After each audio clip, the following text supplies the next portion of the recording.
দিল ঠিক থাকে, চক্ষু ঠিক থাকলে দিলের হেফাজত হবে, চক্ষের হেফাজত যদি হয়। দিল নষ্ট হবে যদি চক্ষু নষ্ট হয়। যে গুণাগুলো ব্যাপক আকার ধারণ করে ফেলছে। সাধারণ মানুষ তো সাধারণ মানুষ, বহু বিশেষ লোকদের জেহানের মধ্যে এগুলা গুণা, এই বিষয়টি নাই। ইমানদারদের থেকে মোটামুটি প্রত্যেকটি স্তর থেকে এটা কি বিলুপ্ত হতে যাচ্ছে। ওই সমস্ত বিষয়গুলো নিয়ে আলোচনা বেশি করা দরকার।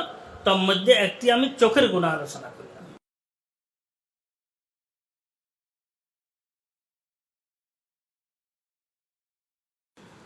সুবহানাকা লা ইলমা লানা ইল্লা মা আল্লামতানা ইন্নাকা আনতাল আলিমুল হাকীম।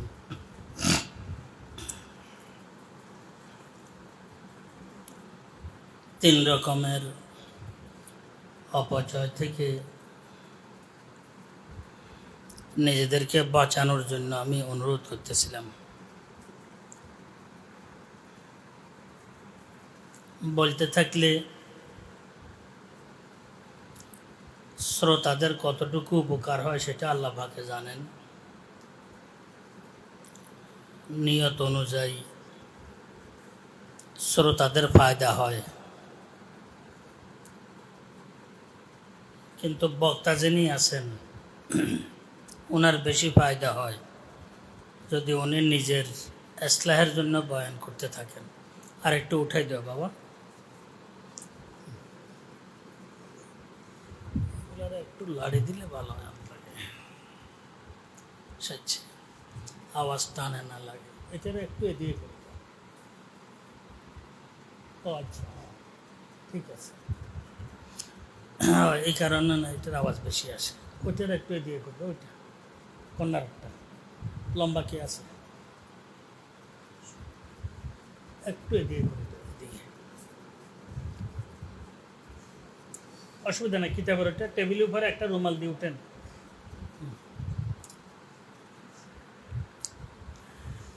বক্তা যদি নিজের ইসলাহের জন্য কথাবার্তা বলতে থাকে, ও বাস সামান্য বাস চলে আসে, তাহলে বক্তার বেশি ফায়দা হয়। শ্রোতাদের নিয়ত অনুযায়ী শ্রোতাদের উপকার হয়।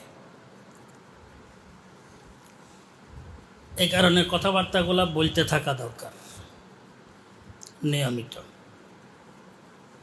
যে যেখানে থাকি কথাবার্তা বলতে থাকা দরকার।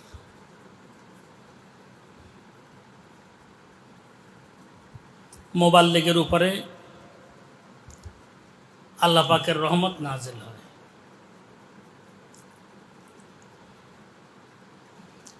সরওয়ারে কায়নাত সাল্লাল্লাহু আলাইহি ওয়াসাল্লাম দোয়া করছেন মোবাল্লিগের জন্য, যে কথা সামনে পৌঁছায়।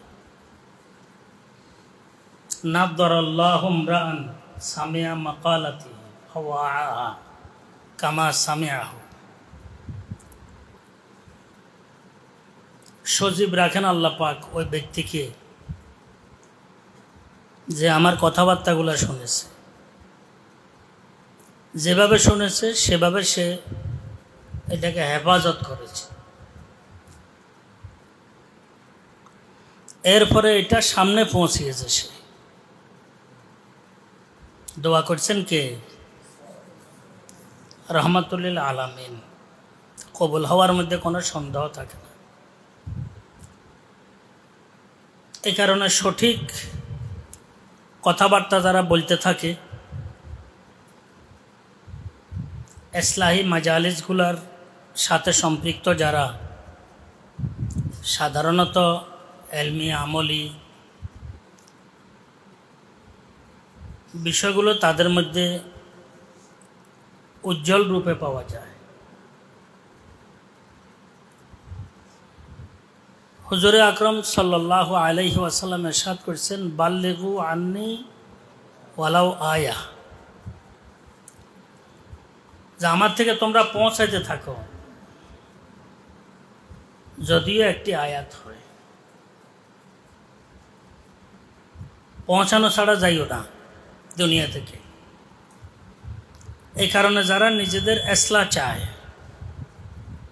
যে আমি ঠিক হই, সে সাধারণত অন্যের সামনে কথাবার্তাগুলো বলা দরকার, বলতে থাকা দরকার। এটার দ্বারা তার উপকার হয়। বিশেষ করে ওই সমস্ত বিষয়গুলো নিয়ে আলোচনা করা দরকার যেগুলো আমরা নিজেরাই মুবতালা, আক্রান্ত, যে সমস্ত গুনাহগুলোর কারণে নিজেরাই আক্রান্ত। ও বিষয়গুলো নিয়ে বেশি বেশি আলোচনা করা দরকার। চোখের হেফাজতের বিষয় নিয়ে আলোচনা করা দরকার, কারণ এখন বর্তমান পরিবেশ প্রেক্ষাপটে চোখের কোনো গুনাহ আছে সাধারণত আমাদের অনুভূতির ভিতরে এটা নাই। চোখেরও গুনাহ হয়, চোখেরও একটি গুনাহ আছে, এটা আমাদের অনুভূতির মধ্যে নাই।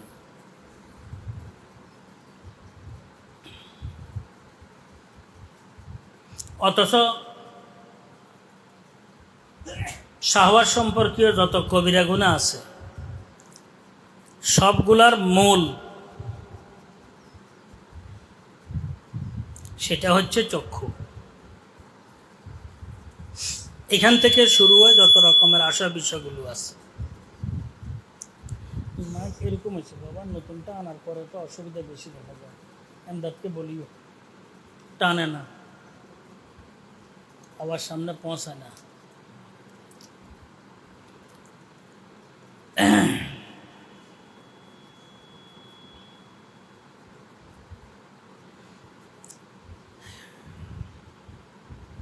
क्या मदरसा वालों की तगोदो, कि मदरसा, कि दीनदार, कि हाजी, कि गाजी, कि नामाजी, ঘরে বাহিরে, রোডে ঘাটে বাজারে, সফরে হজরে চোখের গুনার কোনো শেষ নেই। আর বড় বিষয় হচ্ছে এটার ইসলাহের কোনো ফিকিরও আমাদের মধ্যে নাই, যে এটা থেকে আমি বাঁচলে আমার উপকার, ইহকালীন আমার লাভ, পরকালীনও আমার লাভ, জাহেরি আমার লাভ, বাতনিও আমার লাভ। কিন্তু সাধারণত এই বুঝ ব্যবস্থাটি আমাদের মধ্যে আসে না। আমি তো দোতলায় থাকি সাধারণত, আমি যত মেহমান আসেন বা আমাদের ছাত্র বাইরে আছে, উপরের আছে, নিচের আছে, বয়স্ক আছে, কম বয়সের আছে, নিচের দিকে তাকায় হাঁটতে কিন্তু আমি দেখি না। এ এক মহাবিপদের বিষয়। অথচ সরওয়ারে কায়নাত সাল্লাল্লাহু আলাইহি ওয়াসাল্লামের তরিকা হচ্ছে নিচের দিকে কি দৃষ্টি রেখে হাঁটা, কিন্তু একজনও পাওয়া যায় না। এটা এক আজীব অবস্থা। সব লাগে যে রাজহাঁস, বাস এইভাবে এইভাবে এইভাবে এইভাবে কথা বলছে না, রাজহাঁসের মতো। আফসোস আর পরিতাপের বিষয়, শাহওয়াত সম্পর্কীয় যত গুনাহ আছে, কেউ যদি ইচ্ছে করে যে আমি এই গুনাহ থেকে বাঁচার চেষ্টা করব বা বাঁচব, যদি একটি বিষয়ের উপরে সে প্রতিজ্ঞাবদ্ধ হইতে পারে, প্রতিশ্রুতি গ্রহণ করতে পারে যে আমার চোখের হেফাজত করব, আমি চোখের অপব্যবহার করব না, ইনশাআল্লাহ তাআলা শাহওয়াত সম্পর্কে গুনাহ তার থেকে সাদের হবে না। শাহওয়াত সম্পর্কীয় যত গুনাহ আছে, কাম উত্তেজনা সম্পর্কীয় যত গুনাহ আছে, নাজায়েজ যত তরিকা আছে কামভাব সংক্রান্ত, সবগুলার মূল হচ্ছে চোখের গুনাহ, চক্ষু। কোরআনে কারিমের মধ্যে আল্লাহ পাক ইরশাদ করেন, কুল্লিল মুমিনিনা ইয়াগুদ্দু মিন আবসারিহিম ওয়া ইয়াহফাযু ফুরুজাহুম।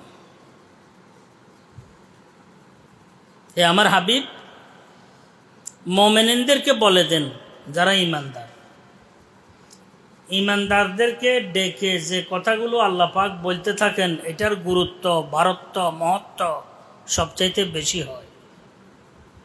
কারণ ঈমানদাররা হচ্ছেন আল্লাহ পাকের বান্দা, বিশেষ বান্দা।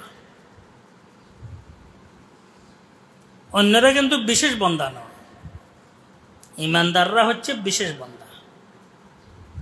ঈমানের হেফাজত, ঈমানি আলো গ্রহণ, ঈমানি বিষয়গুলা গ্রহণ করার মাধ্যমে বরকত অর্জন, সব কিছু আল্লাহ পাকের ওই সমস্ত হাকামগুলার মধ্যে নিহিত, যেগুলা ঈমানদারদেরকে ডেকে আল্লাহ পাক নির্দেশ দান করেছেন, নির্দেশ প্রদান করেছেন। এই আয়াতে কারিমার মধ্যে আল্লাহ পাক ঈমানদারদেরকে ডেকে গুরুত্বপূর্ণ একটি নির্দেশ প্রদান করছেন। সেটা হচ্ছে মুমিনদেরকে বলে দেন, ইয়াগুয্জু মিন আবসারিহিম, এরা যেন চোখের হেফাজত করে, চোখের হেফাজত করে, গুনাহ থেকে চক্ষুকে বাঁচায়। এখন এর পাশাপাশি বলতেছেন ওয়া ইয়াহফাযু ফুরুজাহুম। কিরে ভাই, চোখের সাথে আর শরমগার সাথে সম্পর্ক কি? চোখের কারণে শরমগা, গুনাহ বাড়তে থাকে। যার চোখ ঠিক তার শরমগা ঠিক থাকবে, যার চক্ষু ঠিক নেই সে শরমগা ঠিক রাখতে পারবে না, পারবে না। অন্য আয়াতকে যদি এটার সাথে মিলানো হয় তো আরো সুন্দর হইয়া যায়। ইয়ালামু খাইনাতাল আয়ুনি ওয়া মা তুখফিস সুদূর। আল্লাহ পাক ইরশাদ করেন, চোখের লোকচুরি আল্লাহ পাক খুব ভালোভাবে জানেন। চক্ষুকে কোথায় ব্যবহার করতেছ, কোন জায়গায় ব্যবহার করতেছ, জায়েজ তরিকায় না না জায়েজ তরিকায়, হারাম তরিকায়, আল্লাহ পাক খুব ভালোভাবে জানেন। এবং চোখের সাথে সেখানে ওই আয়াতের মধ্যে আল্লাহ পাক মিল দিয়েছেন, ওমা তুখফিস সুদূর, দিলের খবরও আল্লাহ পাক জানেন। তাহলে চোখের খবর জানেন, দিলের মধ্যে যাহা কিছু আছে এগুলোর খবরও আল্লাহ পাক জানেন। এখন তো প্রশ্ন একটা অবশ্যই উঠে, চোখের সাথে দিলের সাথে, চোখ জাহারি একটি অঙ্গ, ছোট্ট কোফালে বসানো, দিল তো ভিতরে বড় একটি অঙ্গ, দোনোটার সাথে কেন জোর দিলেন আল্লাহ পাক? কয় দিল নষ্ট হয় চোখ নষ্ট হইলে, দিল ঠিক থাকে চক্ষু ঠিক থাকলে। দিলের হেফাজত হবে চক্ষের হেফাজত যদি হয়, দিল নষ্ট হবে যদি চক্ষু নষ্ট হয়। এখন এই আয়াতে কারিমের সাথে যদি আমরা মিলাই, যার চোখ নষ্ট তার দিল নষ্ট, যার চোখ আর দিল নষ্ট সে শরমগার হেফাজত করতে পারবে। এখানে বড় আরেকটি রহস্যের বিষয় হচ্ছে, আল্লাহ পাক প্রায় আহকামগুলোর মধ্যে পুরুষদেরকে নির্দেশ করছেন, মহিলারা তাবে হিসাবে আছে। বহু আহকাম মহিলাদেরকে ভিন্নভাবে নির্দেশ দেন নাই। কিন্তু আমি যে আয়াতে কারিমা তেলাওয়াত করতেছিলাম, এখানে মহিলাদেরকেও ভিন্নভাবে আল্লাহ পাক কি করছেন, নির্দেশ দিচ্ছেন। ওয়াকুল লিল মুমিনাতি ইয়াগযুজনা মিন আবসারিহিন্না ওয়া ইয়াহফাজনা ফুরুজাহুন। হে আমার হাবিব, পুরুষদেরকেও বলেন, ঈমানদারদেরকে পুরুষদেরকে বলেন, ঈমানদার পুরুষদেরকে, এরা যেন চোখের হেফাজত করে, এবং এরা যেন শরমগাহের হেফাজত করে। আপনি ঈমানদার মহিলাদেরকেও বলে দেন। এখানে মহিলাদের কথা ভিন্নভাবে আলোচনা করছে। পর্দার গুরুত্ব কতটুকু বেশি চিন্তা করে দেখেন, পর্দার গুরুত্ব কতটুকু বেশি। এখন আমি যদি এই দুই আয়াত আরো কয়েকটি আয়াত মিলে যদি আলোচনা করতে থাকি 2-4 ঘন্টা, কোনো এখন যতটুকু আমার সামনে আল্লাহ পাকের ফজল করমে কিছু বিষয় আছে মাসালা মাসাইলের, এটা ঘন্টা 2 ঘন্টা বয়ান করলেও শেষ হবে না। কিন্তু এতটুকু কথা তো অবশ্যই যে মহিলাদেরকে ভিন্নভাবে বলা হয়েছে ওয়াকুল্লিল মুমিনাত ইয়াগযুজনা মিন আবসারিহিন্না ওয়া ইয়াহফাজনা ফুরুজাহুন্না। মোমেন মহিলাদেরকেও বলে দেন, ভিন্নভাবে বলছেন। এবারে এটার গুরুত্ব কত বেশি চিন্তা করি দেখেন। এরা যেন চোখের হেফাজত করে, শরম গায়ের হেফাজত করে। সার কথা হচ্ছে ভাই, যে গুণাগুলা ব্যাপক আকার ধারণ করে ফেলছে। সাধারণ মানুষ তো সাধারণ মানুষ, বহু বিশেষ লোকদের জেহানের মধ্যে এগুলা গুনাহ এই বিষয়টি নাই। ইমানদারদের থেকে মোটামুটি প্রত্যেকটি স্তর থেকে এটা কি বিলুপ্ত হতে যাচ্ছে। ওই সমস্ত বিষয়গুলো নিয়ে আলোচনা বেশি করা দরকার। তার মধ্যে একটি আমি চোখের গুনাহ আলোচনা করলাম, তাহলে নিজের উপকার হবে। অন্যের উপকার কতটুকু হবে সেটা পরের বিষয়, কিন্তু নিজের উপকারার্থে, নিজের হেফাজতের জন্য। আমরা দেশে লাজ্জা কুত্তার খ্যাটখ্যাটি বেশি। কুত্তা যেটা নিডাল হয়, দুর্বল হয়, এটা ঘেউ ঘেউ বেশি করে, এটা নিজের হেফাজতের জন্য, নিজে বাঁচার জন্য। কোনো বড় কুকুর আসি কোনো আক্রমণ করে কিনা, এই কারণে লাইটটা যে কি বেশি, হ্যাঁ ঘেউ ঘেউ বেশি থাকে, লাফানি বেশি থাকে। এটা নিজের হেফাজতের জন্য, কোনো আরেকটার উপর আক্রমণ করার জন্য না। নিজের হেফাজতের জন্য সর্বত্র যেখানে সুযোগ হয় আমরা ইনশাল্লাহ কথাবার্তাগুলো বলতে থাকব, এবং নিচের দিকে দৃষ্টি রেখে হাঁটার এই সুন্নতির উপর আমল করার চেষ্টা করব। এটা একদম বিলুপ্তির পথে। আল্লাহ পাক আমাদেরকে সবাইকে তৌফিক দান করেন। ওয়ালা হাওলা ওয়ালা কুওয়াতা ইল্লা বিল্লাহ। সুবহানাল্লাহি ওয়া বিহামদিহি।